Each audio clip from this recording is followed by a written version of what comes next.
Hello there, you lovely people. I hope you're safe and I hope that you're well. In this week's video, I'm joined by Kelly Minter, who has a YouTube channel, and it's all about mental health, about the LGBTQIA+. Have I got it right, Kelly? Yes. Good. And the community, it's about religion. It's a fantastic, fantastic resource out there for you. And together we are going to do a video about getting to know one another. So let's get on with it. So Kelly, my first question to you is, why did you become a counsellor? That's such a good question. So, when I was working in youth ministry many, many years ago, people who subscribe to my channel know that I worked in youth ministry as a youth pastor in churches. And I began to realize that I didn't have the skills to help the students that were in the ministry with me. I didn't have the skills to help one of the girls who was struggling with an eating disorder and just the different things they were going through. I didn't have it. So I went to school to finish my degree and then go to grad school in order to have the skill set, not intending to actually become a therapist. And then uh, life changed, circumstances changed, the denomination I was working in changed. I got to a different stage of my life where I was a little bit tired, a lot tired of hiding my relationship with my wife, because I did a lot of that for a lot of years. And the denomination moved in a way that was, became less safe emotionally and job security wise for me to be in my position in general. Came up against a lot of resistance in trying to be affirming and trying to be inclusive to especially trans teens. And I realized that I was going to have to go the route of getting licensed so that I could have another option, because I had done nothing besides youth ministry since I graduated high school. And then, well, here I am now, and I can't imagine not having taken that path. But again, never with the intention of actually getting licensed. All right. So, Joe, tell us, what do you enjoy most about your job? I knew you'd go with some tricky ones. So for me, I work as a mental health trainer with supporting adults and parents and carers about the mental health of children and young people. I work in schools, so I work with a lot of staff. But I think the most important thing that I love about my job would be actually working with the young people, with the children, with the young adults, because I think that it's so important that they have, I don't know, that they just feel heard. And I think that above everything that I do, that for me is my number one priority, is actually the counselling and the one-to-ones or the kind time with the children and the young people themselves. Yeah, that's so good. So question number two, this is a tricky one, okay? Because what do you enjoy most about your job? Oh, um, that is tricky because my two jobs are so different. I work full time as a mental health counselor in the schools, and a lot of my time is spent with some really awesome kids that I have great relationships with, and I really enjoy being a person in their lives that is somebody they can talk to. But I don't see them long term. I see them at most 6 sessions, and then we either refer out or they kind of go back to trying their own coping skills. So, and then with private practice, I love the relationships you get to build. I also kind of love I love getting a new client. I also love when a client's like, I'm ready to do this on my own, you know. I love being, I think ultimately what it comes down to, the thread through all of that, is being able to be part of someone else's story, small, big part, I don't really care, but being involved in someone else's story and getting to see life through their eyes is just so cool. Okay, question number two is maybe more for me than for anybody else. But what was the process like becoming a counselor in England? Now, I want to put a caveat in here. Okay. Anybody who knows me in real life knows that's like a dream of mine, is to go to Scotland. And my wife and I just moved to Scotland, and my grandmother's from there. We've been there to see the history and everything. And I would love to do it, but I'm always like, how do I be a therapist over there? So this is so Oh. great. I want to know what the process was for you. So I was really, really young when I chose to kind of go on a course for counselling. Here nowadays, you have to go to university and you have to do so many voluntary hours. I don't know if that's the same over in America. Mm-hmm. Um, and it was really hard because I was so young, and I really was. I don't like using the word victim, but I really was victim to ageism. Like I was told that I was too young. What would you know? I was 21, Yeah. and I get that now that I'm in my 30s. I get that, okay, you know, qualifying as a counselor is so hard. And for me personally, it's as if I kind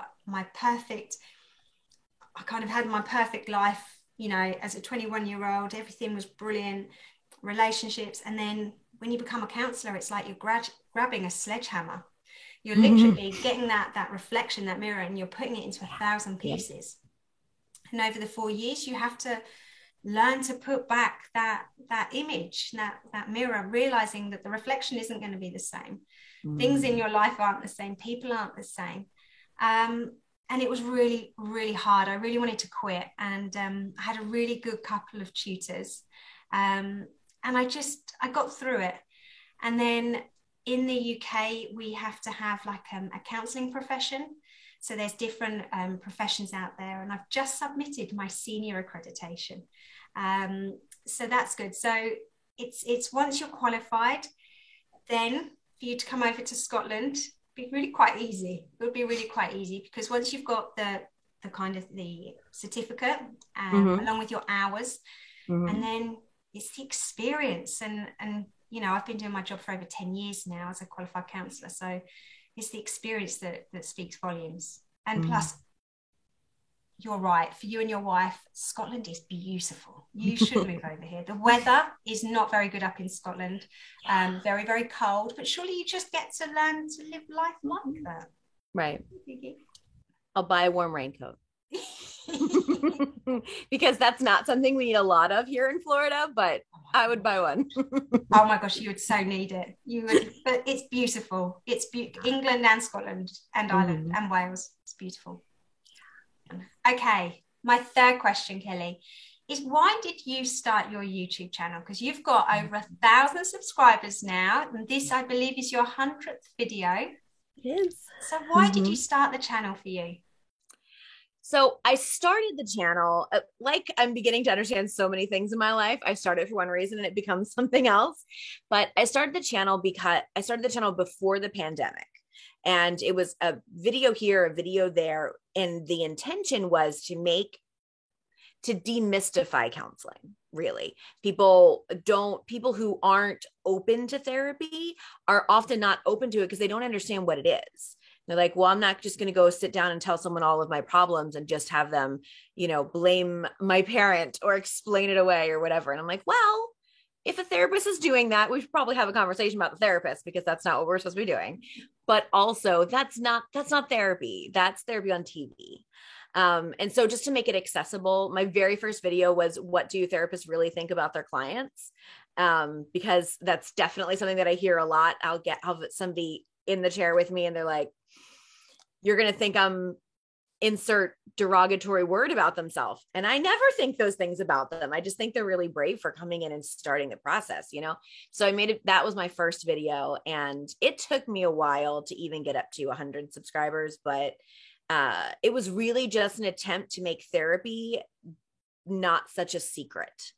And then once I started to realize that there were ways, well, really then the pandemic hit and I realized that I needed to have another way to reach people, because it wasn't possible for people to come into therapy offices. And, you know, not everybody was open to the idea of Zoom and the idea of doing therapy virtually. So I needed to make it accessible in a different way. So I started picking topics and called it Ask a Therapist, and got some really good momentum within the queer community, within religious trauma. There's a lot of intersectionality there, shockingly. And yeah, here we are.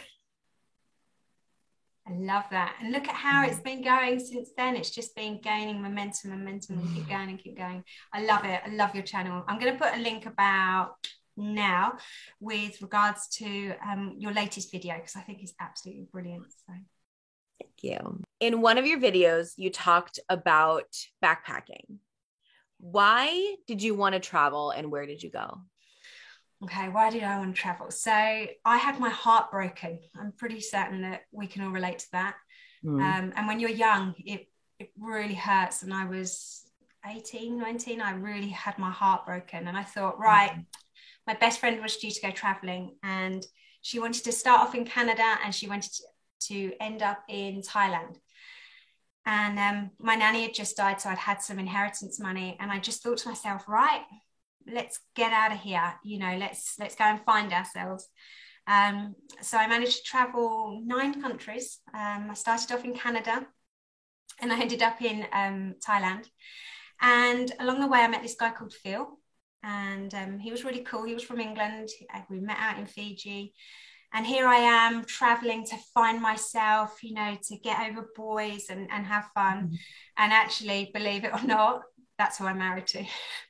So I went all that way traveling, and I ended up finding Phil. So, but yeah, it was initially just to try and have some time out of life and to learn who I am. And I ended up having the best time of my entire life. And yeah, I thoroughly enjoyed it. Wow, that's amazing. That's such a good story. Definitely one of my favorite how we met stories. It's a good one, isn't it? Yes, it is. Okay. Did y'all travel around together after that, or just sort of like part ways and then? Yeah, we parted ways. So I met him in Fiji, and then I went to New Zealand. He went back to Australia. And then I thought to myself, do you know what? I'll spend 2 weeks with him in Australia because I'll get to save money. Why not? So I met back up with him in Australia, and then we parted, and it was because of the tsunami that we met back up in Asia. We met back up in Thailand, and then we did Thailand, Cambodia, Vietnam, and Laos together. And I remember saying goodbye to him when I came home, and he went back up to Sunderland, and my heart hurt, like it really hurt. And I thought, damn, I'm in love. Yeah, you were. And that was 17 years ago. Oh my gosh. That just makes my little romantic heart pitter patter. That's amazing. Love it. Thank you.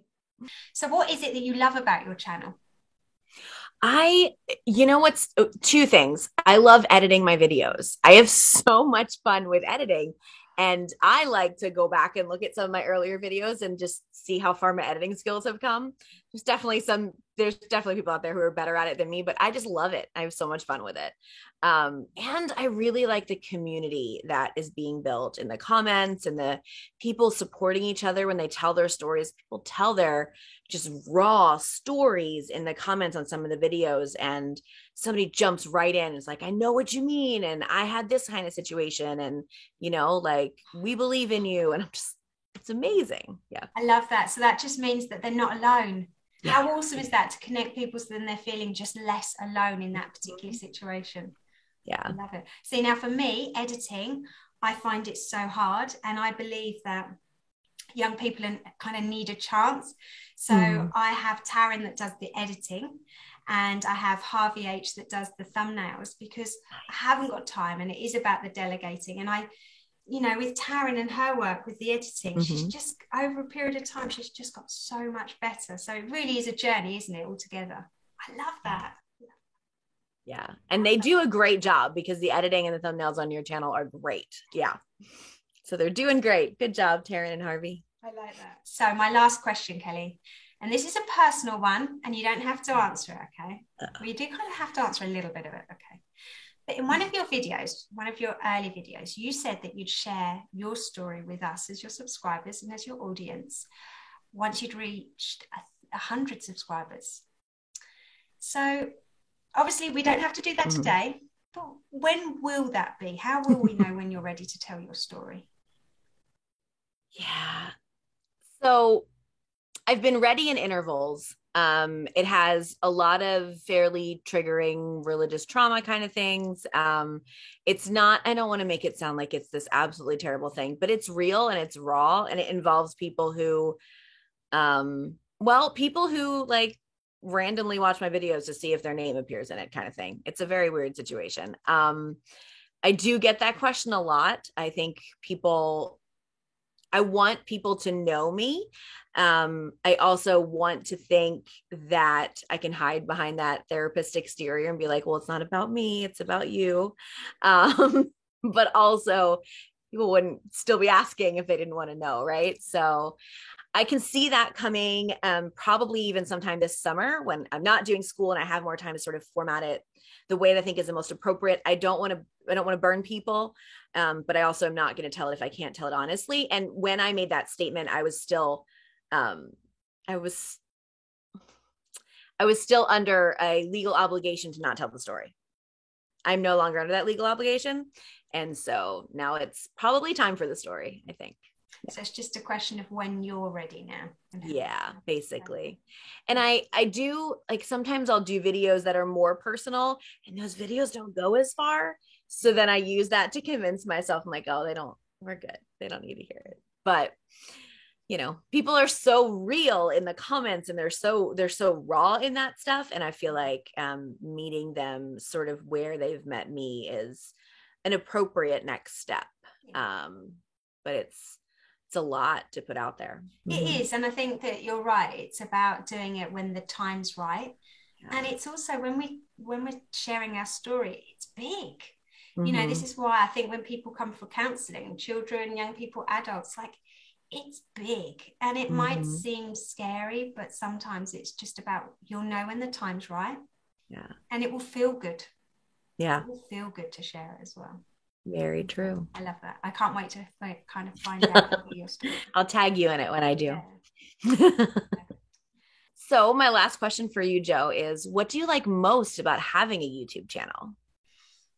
Okay. So the best thing about having a YouTube channel is being able to support children and young people, to support teenagers 24/7, in a sense that when you're working with them, or when I've got teachers that are supporting them and there might be a safeguarding issue or they're just worried about them, from a staffing point of view, to be able to say, go and check out the Flourish YouTube channel and see if there's anything there to help you, that's great. I love it because then I'm there for the kids if they need it, as and when. And then I love it for parents because the parents can watch the video. And my videos, they always kind of have the problem, are you addicted to your phone? But then it's about, okay, let's build your self-awareness and then let's do something about it. And I love it because then I hear parents and carers that watch the videos and they manage to kind of make it feel as if when they're in conversation with their child or their children, as if it's their options, have you thought about this? And I just love that because I just feel as if we're managing to support everybody, and that's quite a nice feeling. So yeah, just being accessible and when somebody might need me is quite a good feeling. That's awesome. So there you have it. It's our very own Getting to Know Us video. Thank you so much for joining us. Stay awesome and we'll see you next week. Bye everybody. Bye.